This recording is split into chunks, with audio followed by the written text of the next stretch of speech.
Welcome to the History Hotline, a direct line to a better understanding of all things Black history and beyond.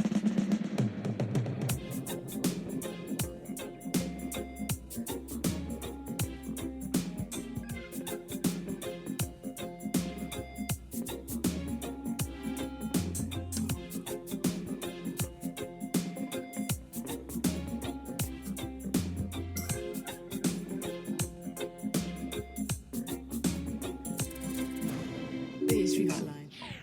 Hello everyone and welcome to episode 149 of the History Hotline. My name is Deanna Lincook and as always I'll be your host today. On today's episode I have a really special one. I'm joined by the wonderful author Colin Douglas. Colin's book The Caribbean and the Second World War came out earlier this year and I will be speaking to him in this episode all about the history of the Caribbean when it comes to the Second World War and the longer military histories in the region. Now, as some of you will be aware, this was an episode that was supposed to be live at the Imperial War Museum. Unfortunately, that event was postponed, but I felt like we needed this conversation to happen sooner rather than later.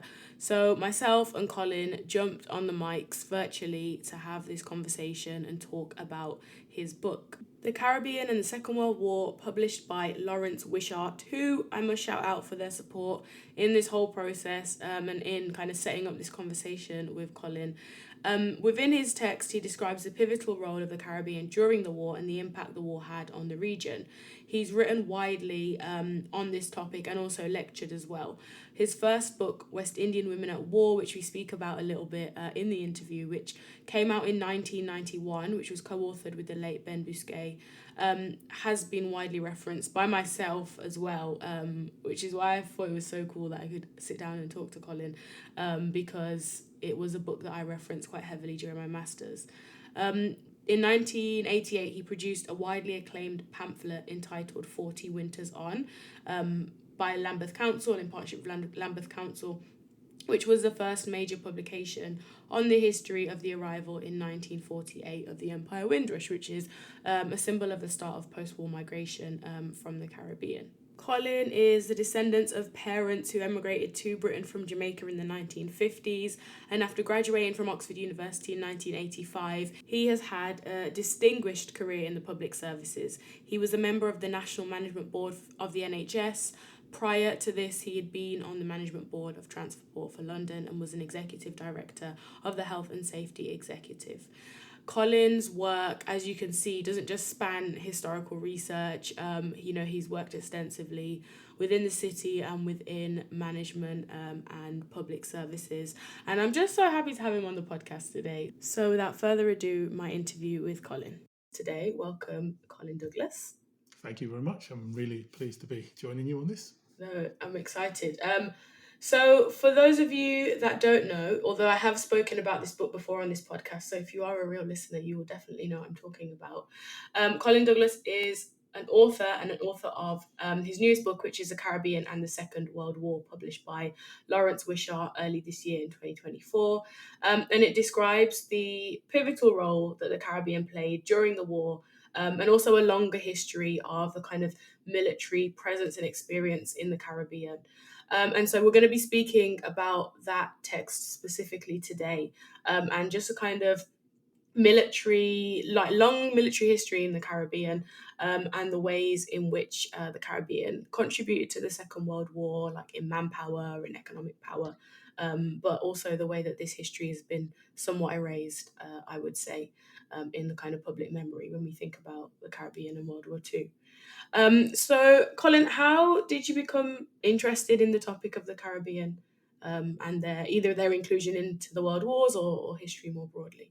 Yeah. So, firstly, as a second generation Jamaican, my parents came over in the 50s. So I have a natural interest and kind of affinity to Caribbean history. But what really pricked my interest in this period in Caribbean history was during the 40th anniversary of the arrival of the Empire Windrush in 1988. I was working for Lambeth Council and I was responsible for coordinating a range of events to celebrate the anniversary of the Windrush, and that included receptions, exhibitions, essay writing competitions, and also a pamphlet called 40 Winters On, which was a 48-page pamphlet of oral histories of passengers who Wow. came over with the Windrush, and a number of them were ex-servicemen, people like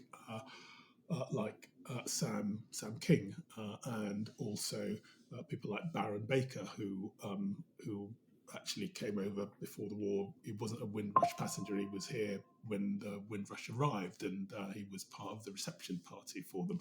And so that got me interested in that element of Caribbean contribution to the Second World Yeah. War, which led me and a friend, Ben Bousquet, to write our first book, which was the West Indian women, about West Indian women in the Second World War, called West Indian Women at War.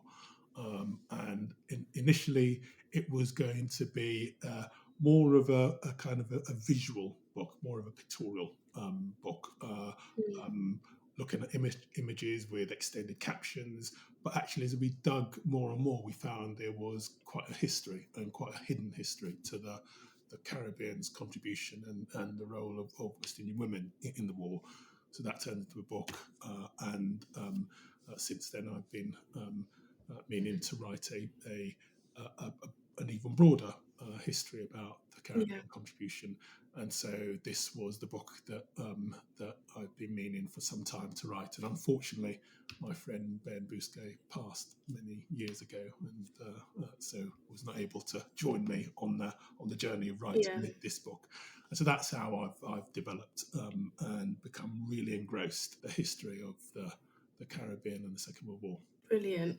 And, rest in peace, Ben Biscay, but it was that book that you mentioned that piqued my interest into these histories. And I'm sure listeners will know I did my master's looking at the Auxiliary Territorial Service and their contribution during World War II, and that kind of allowing for women's migration post-war and in this Windrush generation that you're speaking of. So I'm really grateful for both of your contribution to the scholarship, because I think I stumbled upon the book at the Black Cultural Archives in their library.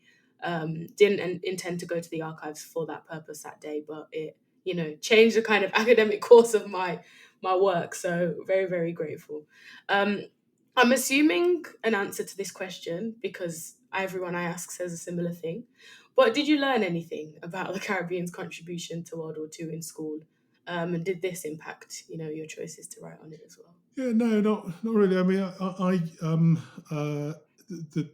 even though my school, I went to a comprehensive called Topsail School in Brixton, and at the Yeah. time that I went there, actually, it was quite ahead of the time in terms of starting to incorporate Black history into the history curriculum. But it was in a very kind of narrow sense, and so there was a fair amount about the history of slavery, but I don't recall anything about the contribution of West Indians in the Second World War. One of the history teachers at the school later in my time there, Donald Hines, made a really kind of significant contribution to the push to get a broader perspective on Black and including Caribbean history into school history lessons. But he was young in his teaching career when he started at Topsail, and he really kind of developed his role in shaping the curriculum later on in his career. So short answer, no, and things are better now, but they still can improve a lot. Absolutely. And I don't know if you want to speak a little bit more about, well, why are these histories, these wartime histories, so important? Whether that's in Britain or kind of in a wider sense of understanding history. Yeah, because they are all of our histories. So the Caribbean contribution to the Second World War is not just Caribbean history; it is British history. It is global history, and when you ignore it, you ignore part of our collective history. this was a pivotal role, Yeah. and it is quite stunning the degree to which it is not recognised as a pivotal role. But it's also reflective of how narrow the focus is around the kind of narrative of the Second World War history, when the Caribbean's role, significant as it has been, can be so diminished. And I think there are a number of reasons why you see that in history. Um, One of the things that we see in Caribbean history is that there is overt racism. There has been overt racism in the way um, that the history of the Caribbean has been told, has been mistold, and has been suppressed. Yeah. But the other thing is that I Yeah. just think that there is a degree of laziness that Mm.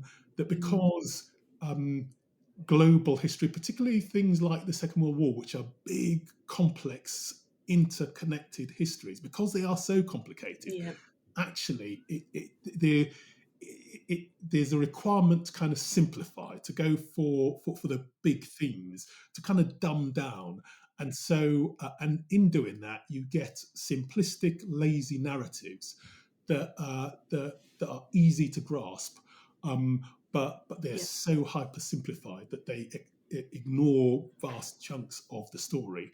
And of course, the chunks of the story that they ignore are the chunks that don't speak to the national egos of the main powers that kind of that won the war. Um, and actually, as we start to elaborate on the history and to talk more broadly about wider contributions, we shine a light on the wider context, the wider complexity, um, and the interesting stories of history that have been ignored. Yeah, absolutely. That's a really interesting point, actually, about kind of oversimplifying things, and in this oversimplification, like whose story, or what Yeah. parts of the bigger narrative get missed out, or get, like, pushed aside, as kind of seemingly unimportant. Um, One thing I really enjoyed about the book is how kind of far back it goes, even to tell the story of something that is a little bit, well, I don't know. My medievalist friends would probably call this more contemporary, but 1945 and World War II history is far enough back for me. But you go all the way back to the 17th century, Mm, and I think specifically there was a note about Michael Cranton's findings about these 75 rebellions mm, between 1638 and 1837, and almost a third of them are coming from Jamaica. Um, there's this spirit of rebellion, and in my mm, study of the Caribbean, even in the kind of 18th and 19th century, and in parts of the 20th century with the labor rebellions, there is, yeah, a spirit of rebellion, the spirit of revolt that shows a clear willingness of people to fight for whether what's right, what they believe in, for the betterment of society. And I wonder how much you kind of found that in your research. Yeah, and that's a theme. It's a thread that runs through the history of the Caribbean since European conquest and battles, and and it absolutely is a theme that then played out during the Second World War, that played out in that critical decade of the 1930s, leading up to the Second World War, where Britain was anxious about whether the rebellions of the 1930s would settle and calm for the duration of the Second World War, or whether they would have their hands full with a rebellious set of colonies in the West Indies during that critical time. And what proved to be the case was that the West Indies swung behind Britain and the British war effort, the imperial kind of war effort, out of both hatred of Nazi philosophy, but also out of a sense of kind of loyalty to the mother country. But it was really important to kind of to place that in the context of these two two trends, these two things that happen as flip sides of the same coin within the Caribbean in Mm. terms of that relationship. On the one hand, a tendency towards rebellion, and quite rightly so, because there was a lot to rebel against. There was a lot of iniquities from the enslavement of Africans, beyond slavery to inequalities and poverty and mistreatment. So there was a lot to be rebelled against. But also, often, whilst this was going on, you had groups or within the same people a degree of loyalty as well, and swinging behind the various colonial powers in their battles to defend their territories, in Mm. the use of force in acquiring further territories, and so those two dimensions needed to be placed in context and explained in order to also explain the context of political anxiety and political machination that was Mm. going on within Whitehall in order to work out how to manage the rebellious but also loyal West Indian territories. Absolutely. And I think within that is the history of the West India Regiment. Mm. And I think I've spoken about it on the podcast before briefly. But as a military kind of force in the Caribbean, I wonder if you could talk a little bit more about the kind of early West Indian Regiment and the kind of things that they were doing and the battles that they would have been involved in. Yeah, and so from early on, as West Indian territories became more and more important to the European powers that conquered them, and because of that, you had European powers that were vying with each other for control of those territories. You had territories moving from one European power to another as through conquest and reconquest and the and all of that.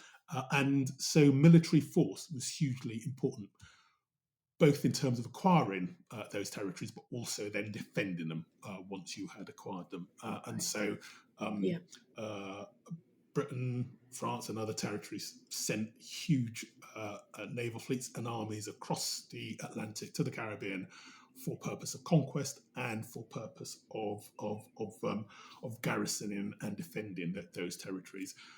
But over time, it became clear that they could not afford to just keep shipping large numbers of people Yeah. from Europe. They needed local forces, and there were not enough white people there for those forces just to be white. And so over time, they gradually, reluctantly, but came to the conclusion that they had to engage black people in the defence of those territories as well. These black people at that time were overwhelmingly slaves. They engaged free people, not just whites, but free black people and mixed heritage people in the local militias, but they also um, turned to slaves as well. And the British Army acquired large numbers of slaves in 1795, created the West India Mm. Regiment, which was a regiment of slaves led by white officers, with the British Army becoming one of the biggest slave owners in the world at the time, as it set up Yeah. and created the West India Regiment. And that was a regiment that was used both defensively to repel foreign powers from British territories within the West Indies, uh, defensively internally to suppress the local population as well, and to maintain control and order for the colonial authorities, but was also used offensively as well over time to acquire territories in other parts of the world. They were a brave brutal, ruthless, and effective force. And it's important to understand the effectiveness of them without Mm. glorifying them, because that Yeah. then tells a lie to some of the mistelling of the story about the effectiveness of West Indian soldiers that seeped into the Yeah. narrative of First and Second World Wars. Yeah, that's very interesting, especially when you kind of see that as a longer history, which is, what's been plotted in the book. I wonder, because we have, as you said, you have this narrative of a very effective force in the Caribbean, made up of enslaved Africans and eventually their descendants and um, Caribbean people. But we get to like this moment in World War Two, if we can jump to there, just to bring us to the topic of the book, where there's a color bar and they're not accepting black people for service, and it's like, it seems archivally anyway, it's pitted as a battle between the War Office and the Colonial Office, of if we're going to accept Caribbean people for service or not. Why is there this disparity, considering especially this long history of black people in service in the Caribbean already? Yeah, and uh, again, that's why this kind of this duality, if you like, within the Caribbean of rebelliousness and loyalty is so important to understand when you Mm, look at where these two departments of government stand. So, from the War Office perspective, you have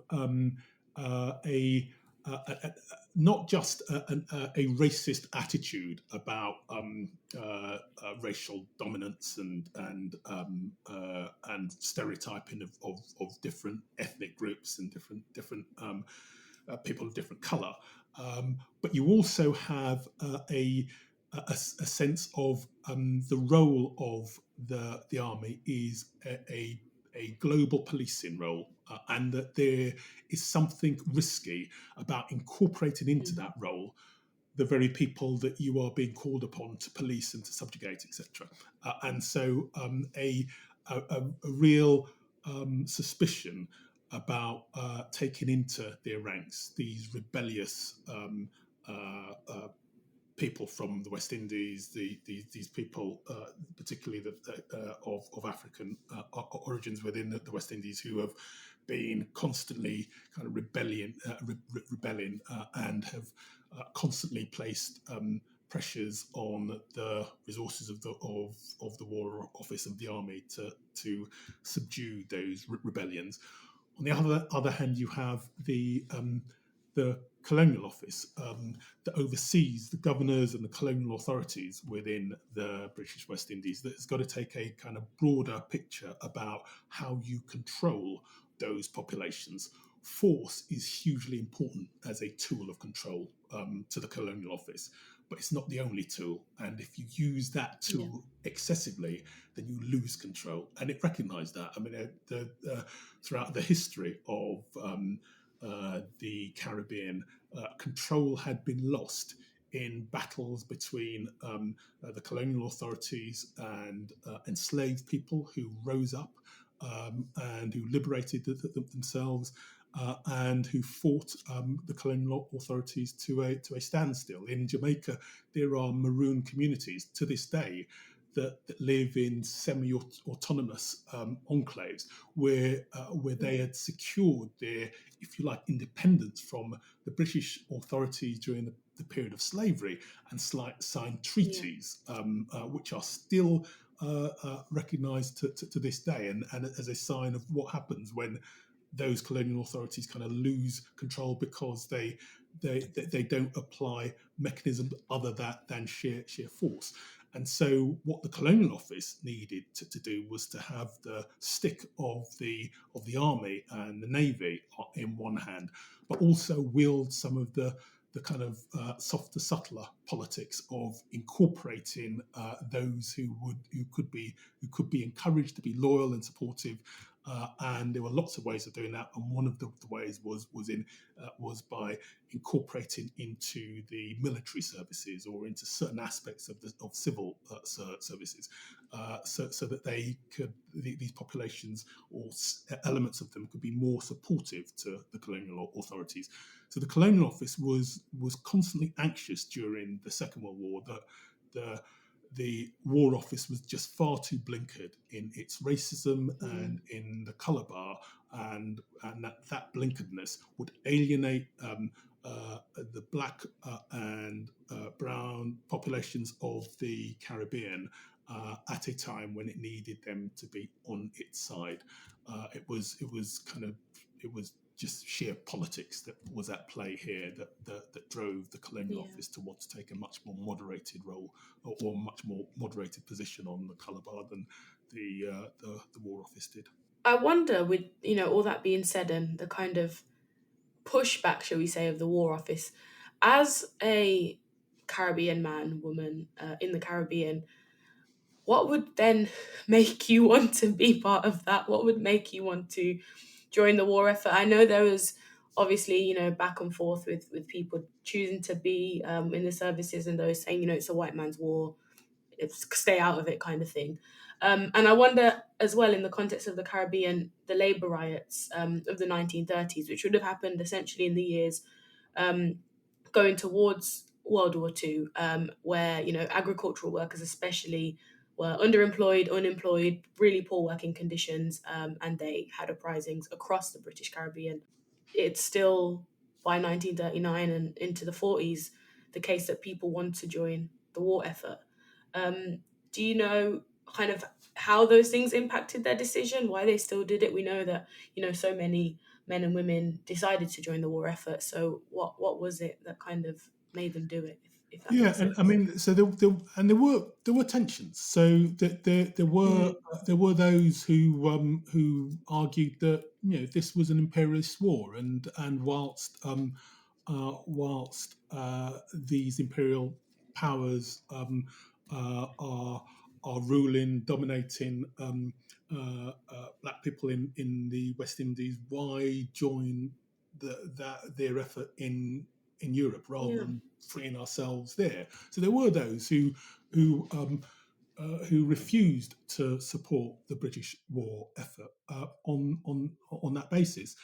But the evidence is that the majority took a counter view. The majority view was supportive, either very actively or kind of more more tentatively supportive, but supportive nonetheless. Um, and as I've mentioned, that was in part out of hatred of the philosophy of Nazism. So the trade union movements that had really kind of built from the uprisings, the labour uprisings of the 1930s, were strongly opposed to Nazi German philosophy.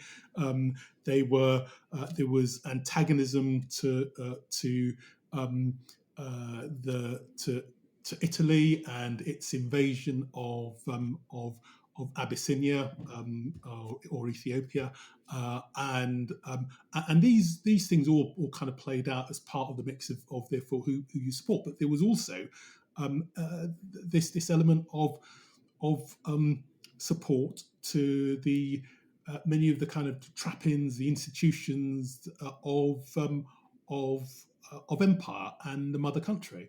Mm, I mean, there was one of the tales I think in Arthur Lewis's book about the 1930s labour uprisings that he recounts is in Jamaica, big labour protest in Kingston as the striking Labour come to a rally. They're being spoken to. They've been addressed by one of the great leaders of the Labour movement in Jamaica at the time, Alexander Bustamante, who would become Jamaica's first post independent prime minister.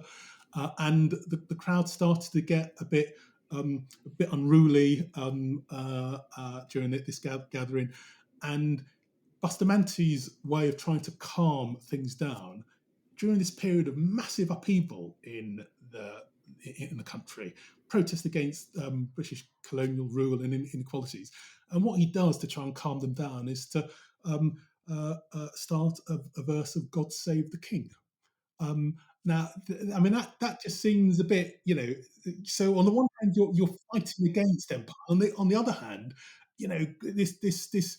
this outspoken leader of Labour sees the national anthem, the British national anthem, as a way of unifying the crowd and calming things. Didn't quite work, must be said. It didn't quite I calm was things. gonna But, say but no. it's interesting that speaks to the psychology that there are these trappings Mm, of empire and British rule that that were nonetheless appealing to and unifying for radical voices within the West Indies. And academics have written about this. I think Professor Mervyn Elaine wrote about this, talking about, I think the phrase was cultural submersion, where because mm, um, in the enforced movement and of Africans from Africa to the West Indies, there was this fragmenting of those cultural links to the ethnic groups from which and villages and areas from which they were wrenched, and the need to then mm, form new kind of bonds and allegiances and commonalities within the West Indies. As part of that, there was this superimposing of some of the elements of the dominant normal power entities in terms of the colonial forces, and that's all part of what built into the complexity around the British West Indian psyche, a psyche of, as I say, rebelliousness, but also still trappings of loyalty to the imperial ruler. yeah, I would definitely concur with that, especially I think thinking about identity, just to move away from war, I guess, for a little bit, but this kind of West Indian identity, it's like an ever shifting thing. Yeah, yeah, It's molded, as you said, in part by the fact that these are the descendants of people that came over from Africa by force, and then you've got all the other kind of, well, Victorian English Britishness, yeah, those values, patriotism, and yeah, then you've got this kind of mixing of other cultures coming in from Asia as well, to kind of create this Caribbean place. And then I've also noticed that we could speak about this kind of West Indian identity for this period of people that we're thinking about that might go into service, that are in their 20s or 30s in the 1930s and 40s.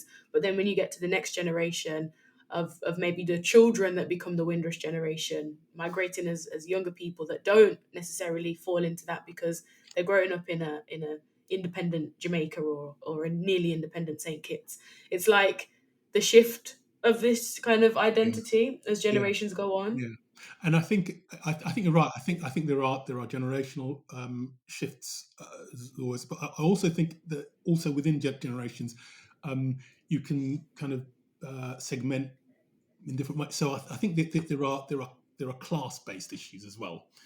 So Right. kind of poorer people who are living hand to mouth, who have got Mm, who see less of the kind of trappings or the benefits or the fruits of colonial rule, were kind of less enamoured of yeah. those things than maybe the kind of middle classes or the slightly more Mm, affluent. And you saw that in the First World War, and in the way the British West Indies Regiment was created as uh, a kind of a people's army, as opposed to the professional army of the West India Regiment, which was seen as a rougher, more aggressive army of, of tough, uh, poorer West Indians, but that was not seen as the appropriate vehicle for encouraging a slightly kind of expanding middle class. Black and mixed heritage group to show their loyalty to empire. So you've got all of these things happening as well, which were also part of the Second World War. And that's not to say that poorer people were not also willing to show yeah. loyalty to the trappings of Mm, empire. but probably less kind of less. Less, how would I put it? I mean, they would show that, but maybe with slightly less enthusiasm than Yeah, some of the middle class absolutely. groups within Yeah. those.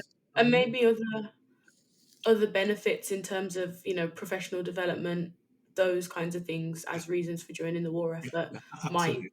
supersede the kind of patriotism as well. Yeah, yeah, The absolutely. Caribbean, as well as being, a place that gave so much by way of manpower, um, I've found it interesting to think about the geographical location of the Caribbean, um, and why it was so important for both Britain and then the Allies and then Germany and the Axis powers to keep an eye on this region. Yeah, and at a time when Britain desperately needed as much support and as much uh, personnel as it could get its hands on during the Second World War, that contribution from the Caribbean was what was important in the armed Mm, forces in the UK and in the Caribbean defensively, but also in some of the essential war industries as well, merchant seamen in the munitions factories in Britain. Uh, Also, West Indians in large numbers went across to the United States and were providing support in agriculture and in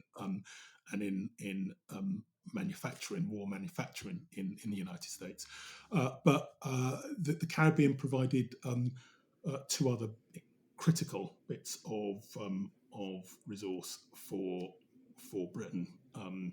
One was mineral resources, so a third of Britain's oil supply came from the Caribbean, from the yeah. oil refineries of Trinidad, the biggest oil producer in the British Empire, and from the oil Mm, refineries of the Dutch Caribbean territories of Aruba and Curacao, which themselves were kind of were refining oil from the wells of Venezuela. But yeah. between them, the refinery complex of Aruba and Curacao were the biggest in the world. So huge volume of oil they were pumping out, and a third of Britain's oil supply came from those Caribbean oil refineries. And in addition to that, there was bauxite, the ore from which aluminium is produced. You cannot, you could not produce, you could not build aircrafts uh, uh, uh, without aluminium. So the RAF, in order to function, needed bauxite, needed aluminium Yeah. to build repair its aircrafts. And the Caribbean was virtually the sole source of bauxite for Britain, because after the fall of France, which itself was a bauxite producer, Germany acquired that source of bauxite. Um, America was a producer of bauxite. It did not have enough to export to Britain. In fact, it was a major importer of bauxite from the Caribbean, and Caribbean bauxite was of higher quality than the bauxite in America, and so it was desperate to kind of get a good flow Mm, of bauxite from the Caribbean, and it was British Guyana and the Dutch territory of Suriname, which were the two big producers of bauxite.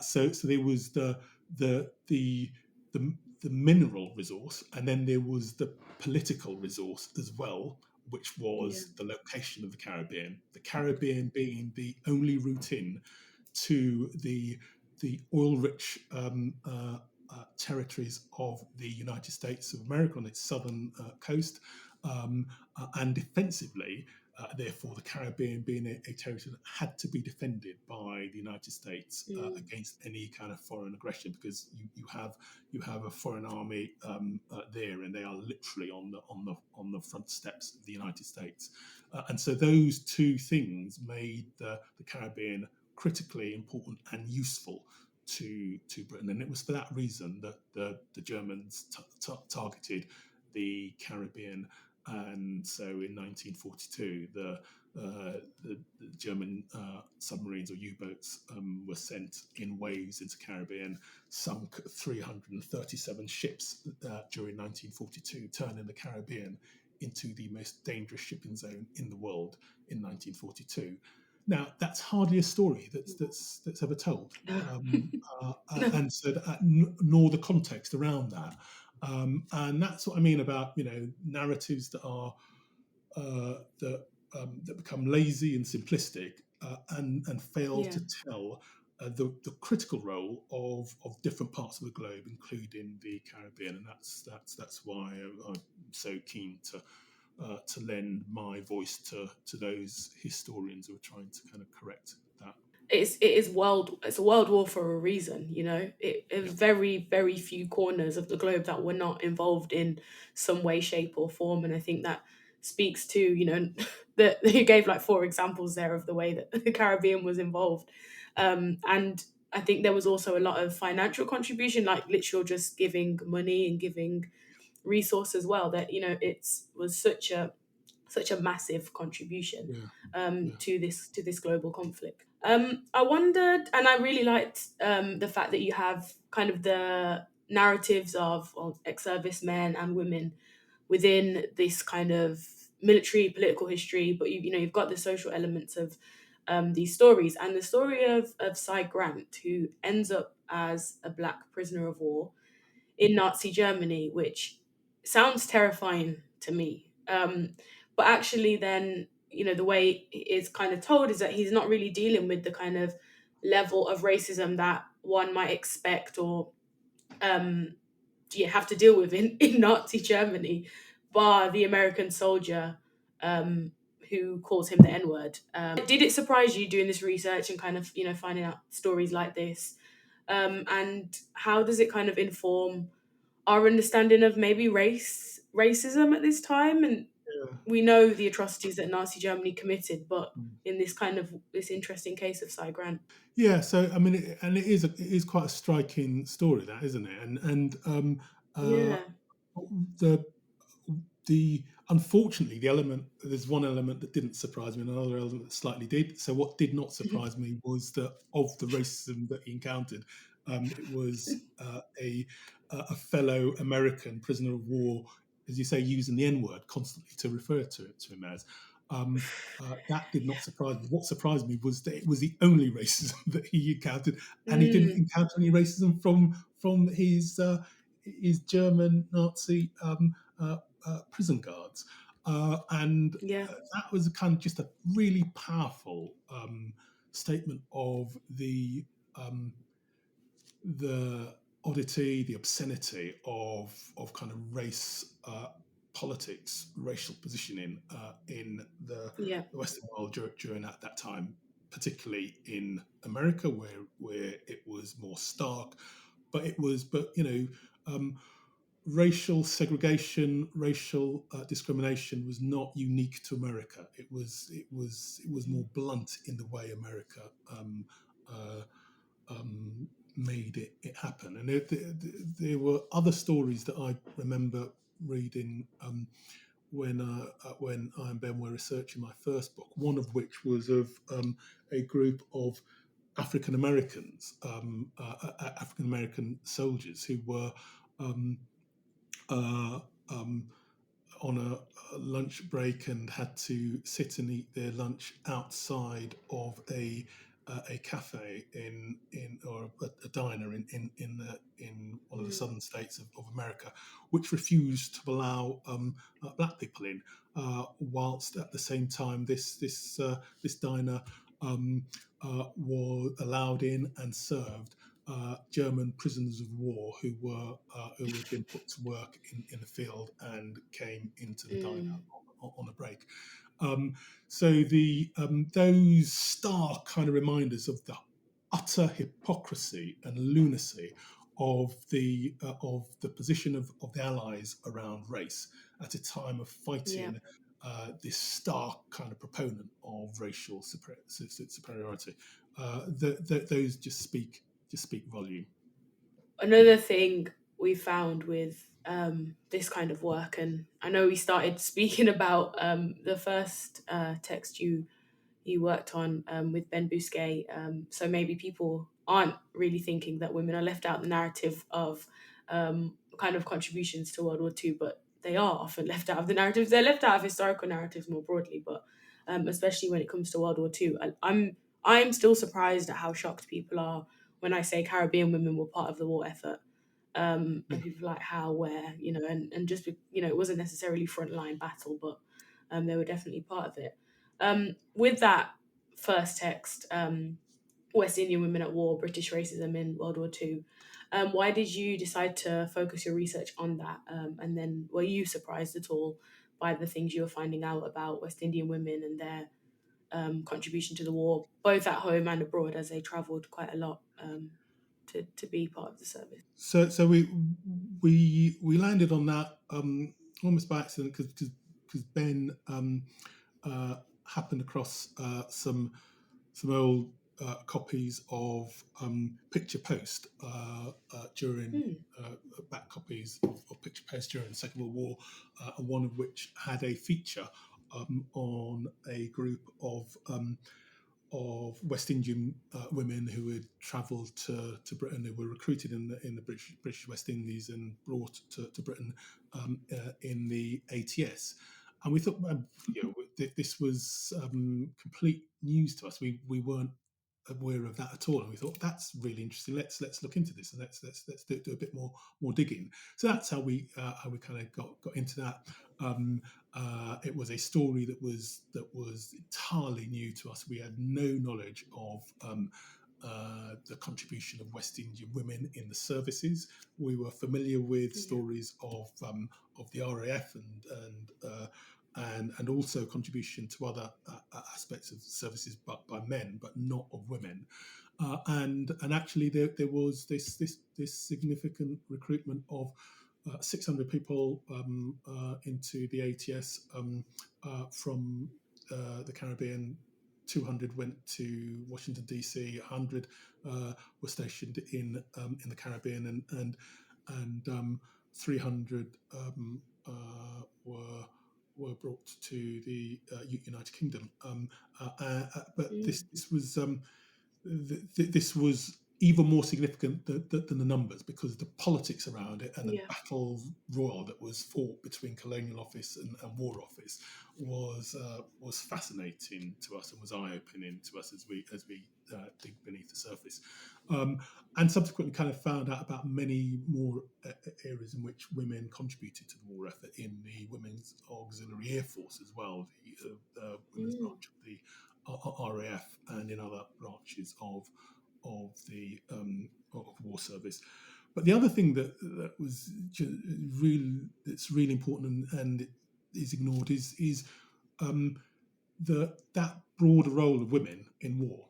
So, yeah. uh, Mm, in order for men to join combat units in large numbers, what yeah. happens to all of those essential functions that they walk away from? Mhm. Most essential of Yep. which was producing food.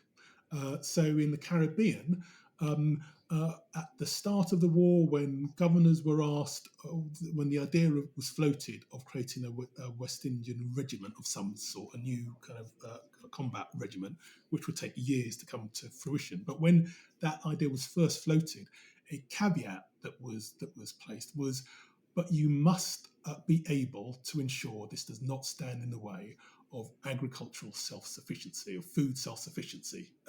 It's essential that the Wow. islands produce produce food, because food is already short, and we can't allow this to be an even greater drain on Mm, agricultural production.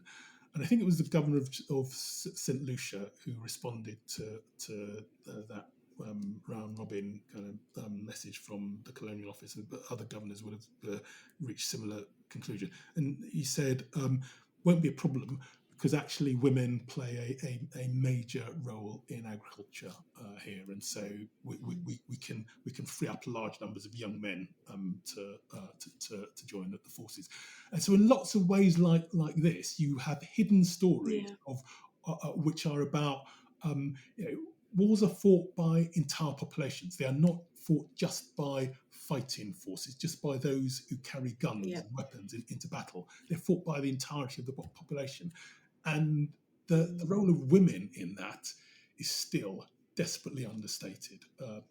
And I'm really pleased that the first book that I did with Ben was specifically looking at the role of women, because it's broadened my um, antenna in terms of looking out for, well, war is this broader thing Mm. than the way it tends to be presented in wartime histories.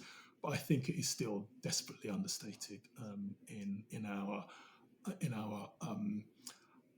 understanding of the Caribbean contribution to the war effort. Yeah, absolutely. I would definitely agree. I think it's interesting the way that these histories, as you've spoken about, have such a contemporary relevance and shape our understanding of the region and of World War Two more broadly. And we started with kind of thinking about this kind of Windrush generation and this post-war migration that happens from the Caribbean. The newsreel, the Pathé newsreel of the Windrush arriving is it's for what he says, so many ex-servicemen coming from Jamaica, and they've come for work and things like that. And there, I think the link between the Windrush migrations and those that followed, and the World War Two and the servicemen, especially in the Windrush reel, because it only actually shows men and there are no mention of ex-service women or anything like that. Mm. But this link it's there. It's it can't be broken. A lot of people are coming back following service in Britain or following an experience, a professional experience working during World War Two. And you end the book with a line that you say it's this was a continuation of the British Caribbean experience, fighting with Britain during global wars and during times of peace, fighting British authorities for justice. And I think it so beautifully spoke to the kind of entirety of the book and the things we've spoken about today, of this spirit of rebellion and the way in which people in the Caribbean have picked, where they're going to fight and who they're going to fight against and when they're going to fight for you. Was this link in your mind when you were writing? Were you thinking about the Windrush and the postal migrations, and I guess the reason we're all here today? And yeah, how does that all kind of link up?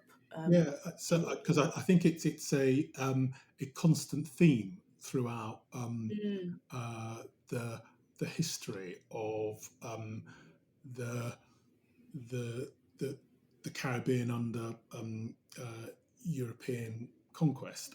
It's that theme of kind of loyalty and rebellion. That theme of fighting with um, the the alongside your colonial ruler in repelling others, but then fighting against mm, once that task has been done, and you then need to still work through the injustices that ruler is imposing on you.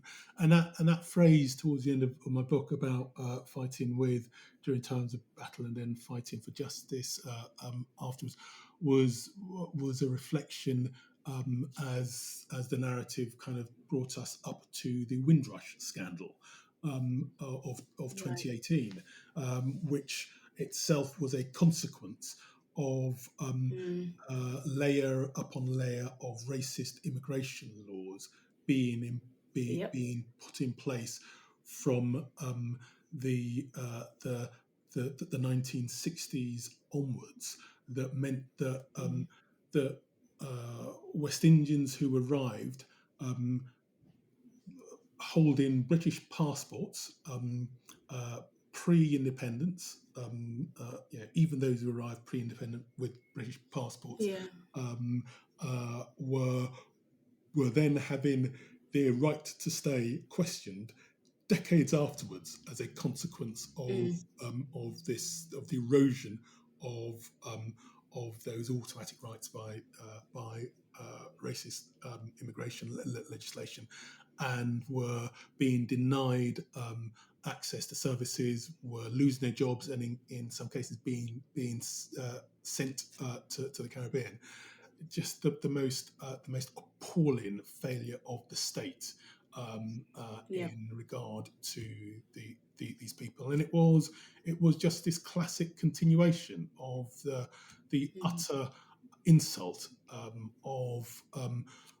to a group of people who travelled to this country at a time when this country was in desperate need of of um, of manpower and woman power to support rebuilding of British infrastructure and institutions after the war. Yes, there was also a Yeah. need for employment in Mm. those West Indian territories which were starved of employment opportunity. But Yeah. over here there was in the year or two after the war, the Ministry of Labour was estimated that they were more than a million short in terms of labour. So there was a desperate Mm. call for Wow. labour. Weren't able to get all of the labour that was required from Europe, from European refugees and from others, and so turned Mm. to to the Caribbean, to India, to Africa, to those parts of the empire for support, and then having got that support, treated them so badly. And Yeah. it's an absolute disgrace that should never be forgotten. Mm. Absolutely. And I think with that in mind, with that very thing in mind, when I wrote this question, I think that was what was going through my head. But hypothetically speaking, and you don't have to speak for yourself here, but I mean, just a kind of assumption. If we found, or if Britain found itself in a similar conflict today as they did in 1939, would Caribbean people, and maybe here in Britain or back in the Caribbean, support Britain as they did in the past, do you think? So I think that we now live in an age where the that population that is more that will be called upon to fight, that younger population, will be far more challenging and skeptical about Yeah. the cause for which they are called upon to fight. And I think Mm. I think that's black, brown, but white people as well. I think Yeah. we're in an age where we're actually because you have a jingoistic call to battle, that's not Mm. enough. What's the cause? And if the cause is just, then you will get many people volunteering without being conscripted. But if it is not, Yeah. you will get not just a refusal to join, you will get protest against the war as well. Brilliant. That was a really good answer. I think you answered that better for my generation, who might be the age of people being called to fight, than I could. But yeah, I think you're absolutely right. The cause would be in question, and it was one of the reasons that people in the Caribbean, chose to be part of that, the cause, absolutely. I think that is everything that I wanted to ask you about your work and about the book, and about the Caribbean and the Second World War. I wondered, is there anything else you wanted to leave us with, or if I have pressed you enough for answers to my many many So, questions? I think my one kind of big reflection Yeah, from writing these books, the latest one and the previous one, is yeah, that because histories of uh, the, the Second World War, which is big, complex global conflict, because they are so partial, because the partial nature of them is driven by this desire to simplify, but also because of bias, because they're written from the yeah, perspective of the kind of the egos of the nations that are dominant in writing them. It's really important that we kind of constantly are willing to probe, to to peel off the outer layers and look mm, beyond and look deep into histories to understand them, and to recognise that that histories, because they've been written, are not set in stone. They're not Yeah. done deals. The ink is not dry. They're not infallible. Mm. Um, they can be challenged and developed, and in fact, they have to be. And so, my reflection is that we should all appreciate that history is a working draft. It's not the final version. It's a working draft. And Brilliant. if we're interested in it, if we want to research it, if we want to challenge and come up with different dimensions, that's how the working draft improves and gets better and better. It will never get to a final, finished, polished place.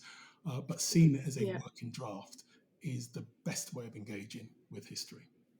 Brilliant. I think that's words to live by, and for me with my PhD, history is a working draft. It doesn't need to be perfect. Oh no, that makes complete sense. It is really really true. As you've said, and to many many more revisions, as we find out new things and access new archives. Thank you so much, Colin, for joining me today on the podcast. If you are interested in getting the Caribbean and the Second World War, it's published by Lawrence Wishart, and I will have purchase places in the show notes below. Thank you so much for joining me, Colin. I hope all Thank of you you. listening have a wonderful week. Bye bye.